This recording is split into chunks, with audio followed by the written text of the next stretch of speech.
Bonjour, je me présente. Je suis l'anomalie, que dis-je, l'énigme préférée des médecins en ce moment. Pour vous donner un petit peu de contexte, ça va bientôt faire 1 an que j'ai quelques petits soucis de santé. Pour faire simple, je fais environ 2 crises par mois. Je bégaye. Et suite à ça, j'ai vu énormément de spécialistes. Neurologues, psychologues, psychiatres, cardiologues, allergologues et j'en passe. Et aussi par rapport à tout ça, j'ai fait énormément d'examens. Mais je vais vous en citer quelques-uns. Électroencéphalogramme, IRM, électromyogramme, kiné vestibulaire. Je sais pas à quoi ça a servi, mais c'était sympa. Et suite à mon parcours, j'ai pu identifier environ 3 types de médecins. On a le premier, quand il est face à mon dossier, il réagit plutôt comme ça. Tu fais des crises et on sait pas pourquoi.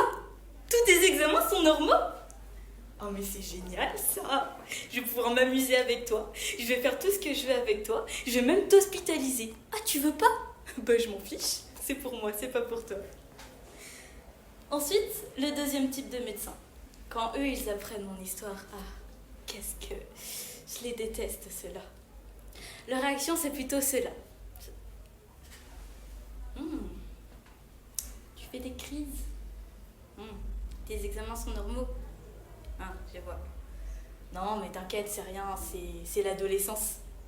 C'est normal, hein. À ton âge, on va attirer l'attention, tout ça. Non, mais t'inquiète, c'est pas grave.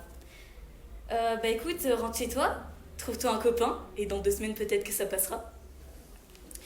Et tu fais aussi des insomnies? Bah pour ça, c'est vite réglé, camomille, M6, c'est bon, c'est fini. Et enfin, le dernier type de médecin, eux, je me demande s'ils se sont pas réveillés un jour devant leur miel pops avec un petit diplôme de médecin comme ça. Ils se sont dit, bon, aujourd'hui, je fais de la médecine.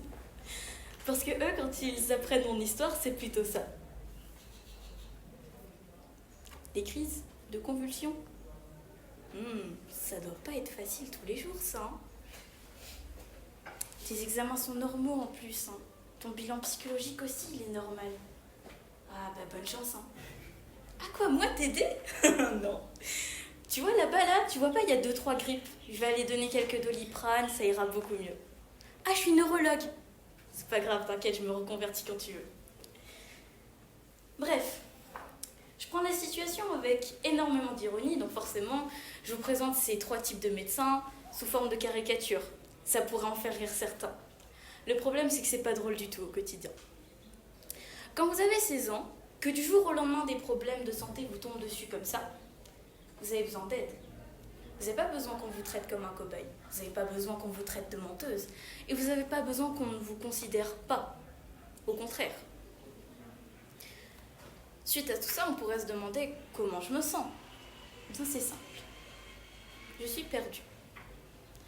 Perdue pourquoi? Parce que ça fait déjà 1 an que je fais des crises sans savoir pourquoi.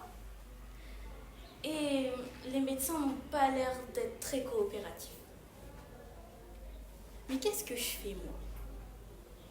Qu'est-ce que je vais dire à ma mère, qui tous les jours depuis déjà 1 an, s'inquiète? À chaque fois que je vais au lycée, au moindre coup de fil, elle se met à trembler. C'est soit l'infirmière, soit le CHU. Il n'y a que ça dans sa tête. Qu'est-ce que je vais dire à mes amis, qui eux aussi s'inquiètent pour moi? Leur répondre oui, ça va, tous les jours, alors que je suis constamment en train de trembler, j'ai des migraines presque tous les soirs, je fais des insomnies. Non, ça serait mentir. Qu'est-ce que je vais dire à ma classe? Je leur impose aussi mes crises en quelque sorte. Je leur impose ce stress. À chaque fois que je sors de la salle, tout de suite on se dit « Elle va pas nous faire une crise, j'espère. Elle va pas refinir aux urgences. » Je trouve ça ignoble, horrible, inimaginable qu'un médecin puisse laisser son patient comme ça, à lui-même.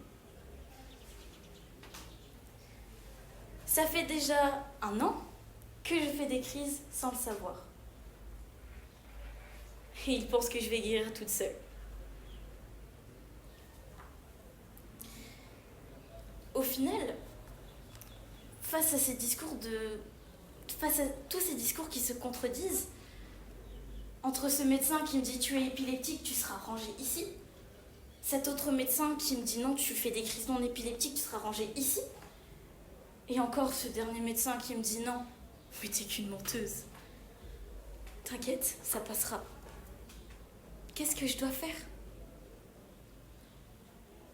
Au fond, je suis quoi?